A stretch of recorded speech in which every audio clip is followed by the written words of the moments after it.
Maka jika kalian sudah memenuhi 5 perkara yang wajib kalian paham, maka bisa dipastikan kalian pasti akan mendapatkan keuntungan dari ternak ayam kampung yang kalian kelola. Halo, selamat sore sahabat ternak rumahan semua. Assalamualaikum warahmatullahi wabarakatuh. Gimana keadaan kalian hari ini? Mudah-mudahan kalian semua senantiasa diberikan kesehatan serta keselamatan. Amin. Baik teman-teman, pemirsa dan sahabat semua, pada video kali ini kita akan sharing dan berbagi kembali masih membahas mengenai seputar peternakan ayam kampung. Lebih tepatnya kali ini tema yang akan kita bahas adalah 5 perkara untuk kita bisa mendapatkan keuntungan dari ternak ayam kampung. Namun sebelum kita lanjut ke videonya, kita akan selalu mengingatkan bagi teman-teman dan sahabat semua yang baru bergabung dengan channel ini. Jika kalian rasa channel ini adalah channel yang bisa membantu kalian dalam membahas mengenai seputar peternakan ayam kampung, maka silahkan tekan tombol subscribe. Kemudian aktifkan tombol lonceng notifikasinya. Tujuannya agar teman-teman nantinya bisa menerima notifikasi atau pemberitahuan video-video terbaru dari channel ini. Terus dukung kami dengan cara klik tombol like, sebarkan dan bagikan video ini ke kerabat, teman-teman dan sahabat semua di luar sana agar mereka juga bisa mendapatkan manfaat dari apa yang kami sampaikan melalui video ini. Baik, kita akan lanjut ke pembahasannya. Ada 5 perkara dalam beternak ayam kampung agar kalian bisa untung. Yang pertama, tentukan bibit yang tepat.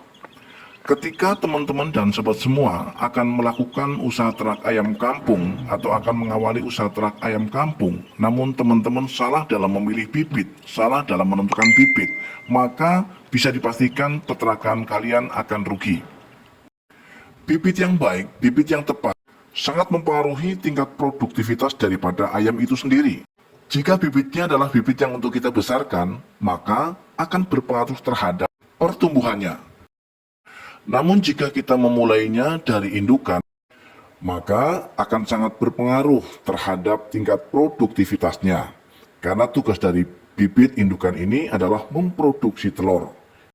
Maka jika bibit indukannya adalah indukan yang tidak berkualitas, hasil produksinya tentu saja akan sangat rendah. Artinya tidak sesuai dengan harapan. Untuk kalian yang hobi ternak pembesaran, tentu saja kalian pasti akan membelinya mulai dari DOC atau umur 1 minggu paling tidak. Sebelum kalian membeli, pastikan bahwa DOC ini adalah DOC yang dihasilkan dari indukan ayam yang berkualitas. Indukan ayam yang berkualitas terlihat sehat, badannya gempal, gemuk, tinggi dan besar. Kemudian jika ada yang bertanya, kita harus memilih dan mengutamakan yang mana? Apakah indukan yang berkualitas atau pejantannya yang berkualitas? Sesuai dengan pengalaman teman-teman dan sobat semua, sebaiknya kita harus memilih indukannya saja yang berkualitas. Karena secara genetik, hasil DOC yang ditetaskan itu nantinya akan mengikuti 75% dari indukan dan 25% dari pejantan. Artinya, meskipun kita hanya menggunakan pejantan yang kaleng-kaleng misalnya, tidak terlalu berkualitas, karena memang itulah yang kita punya, itu tidak menjadi masalah. Yang penting indukannya. Namun untuk hasil yang lebih maksimal lagi, maka dua-duanya harus berkualitas. Pejantannya atau pacekannya berkualitas, indukannya juga berkualitas, maka akan melahirkan DOC yang lebih berkualitas.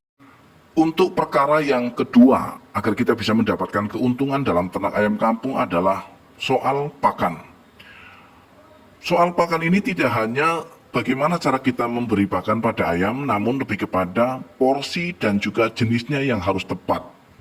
Meskipun jenisnya tepat, tetapi ketika porsi yang kita berikan tidak tepat, itu juga akan berpengaruh terhadap tingkat pertumbuhan daripada DOC yang kita besarkan. Seandainya ini adalah pembesaran. Begitu juga dengan pembibitan. Ketika pakannya tidak tepat, maka akan berpengaruh terhadap tingkat produktivitas telurnya. Pemberian pakan harus sesuai dengan usia dari ayam itu sendiri. Jenis ataupun porsi pakan yang kita berikan sebaiknya juga harus disesuaikan dengan umur atau usia ayam. Ketika usianya masih DOC seperti ini, maka sebaiknya gunakan pakan dari pabrikan. Sedangkan untuk ayam dewasa atau untuk indukan ayam, sebaiknya kalian gunakan pakan dari alternatif yang bisa dikombinasi dengan pakan dari pabrikan. Karena jika kita murni untuk menggunakan pakan dari pabrikan, tentu saja nanti akan tidak sesuai antara biaya kos dengan hasil penjualan atau hasil produksi kita. Bab atau perkara yang ketiga yang bisa membuat kita untung dalam beternak ayam kampung adalah dengan cara kita harus rajin dan kreatif untuk menjaga kesehatan daripada ayam yang kita ternak. Banyak sekali kami jumpai peternak khususnya dalam untuk pemula, mereka taunya hanya ngasih makan dan ngasih minum, tapi begitu ayam itu sakit, mereka biarkan. Bahkan tidak jarang mereka membiarkan ayam yang sakit ini sampai benar-benar mati.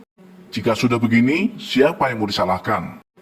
Memang betul, kematian ayam itu adalah hak ayam terhadap Tuhannya atau penciptanya. Namun, kita sebagai pemeliharanya atau peternaknya itu sangat bertanggung jawab terhadap kesehatan ayam. Paling tidak ketika kita melihat ciri-ciri ayam yang sakit, kita harus mengantisipasinya. Apa penyebabnya dan apa solusinya? Setelah kita tahu penyebabnya, kemudian kita harus cari solusinya. Saya akan kasih contoh satu ayam saya yang sedang dalam keadaan tidak baik-baik saja, artinya sakit. Coba teman-teman perhatikan, apakah teman-teman bisa mendeteksi mana di antara ayam-ayam ini yang sedang dalam keadaan sakit? Nah, ini teman-teman ya, saya kasih tanda panah. Nah, ini teman-teman ya, terlihat loyo, lesu, dan mukanya pucat, bukan teman-teman? Bahkan nafsu makannya jelas sangat berkurang, teman-teman. Jika sudah mengetahui seperti ini, maka kita harus segera sigap. Kita harus pisahkan ayam yang sakit ini dari yang lain atau dari ayam-ayam yang lain, supaya nanti tidak menular, teman-teman. Kemudian setelah kita pisahkan, boleh kita masukkan ke kandang khusus untuk kita lakukan perawatan secara intensif. Perawatan khusus, apa yang bisa membuat dia sembuh, kita harus lakukan. Bisa dengan menggunakan ramuan herbal atau bisa kita beli obat di toko pakan ternak misalnya, itu pasti tersedia. Yang penting intinya kita harus betul-betul mengupayakan bagaimana supaya ayam kita bisa sehat kembali. Kita lanjut ke perkara yang keempat.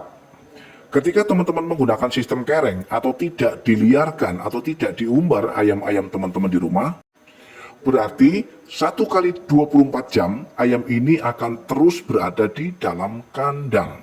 Artinya, kita harus benar-benar melakukan perawatan secara maksimal, terutama adalah pembersihan kandang. Ayam yang kita kereng 1 kali 24 jam berada di dalam kandang, tentu saja akan banyak mengeluarkan kotoran, karena kotoran pasti akan terkumpul di dalam kandang. Oleh sebab itu, ketika kita tidak rajin untuk membersihkan kotoran tersebut, maka berpotensi ayam sakit. Berbeda halnya dengan ketika ayam-ayam kita liarkan seperti ini, kita umbar dari pagi sampai sore. Untuk ayam yang kita liarkan atau kita umbar seperti ini, maka mereka akan masuk kandang di jam 6 atau setengah 7 sore sampai pagi. Berarti waktunya cukup 12 jam. Artinya, kotoran yang dihasilkan itu tidak sebanyak dengan ayam-ayam yang kita kereng. Maka potensi untuk mereka sakit jelas lebih sedikit, teman-teman. Itu juga harus teman-teman pahami. Lanjut untuk perkara yang kelima, yang terakhir, yaitu pemasaran, penjualan. Sebagaimana yang sudah pernah kami bahas pada video-video kami sebelumnya, bahwa yang namanya pemasaran atau penjualan itu adalah akhir dari sebuah proses, finish dari sebuah perjuangan kita membesarkan ayam. Ketika kita tidak paham bagaimana cara menjual ayam atau kemana kita harus menjual ayam kita, maka di sini pasti akan terkendala, teman-teman, untuk peternakan kita. Dan sebaiknya sebelum teman-teman melakukan usaha ternak ayam kampung, di awal kita harus sudah tentukan kemana arah penjualan kita. Pangsa pasar kita kemana, target pasar kita kemana. Kita harus sudah pikirkan dari awal. Sehingga dengan kita sudah pikirkan dari awal, kita tidak akan kebingungan ketika ayam-ayam kita sudah masuk masa panen. Itu teman-teman.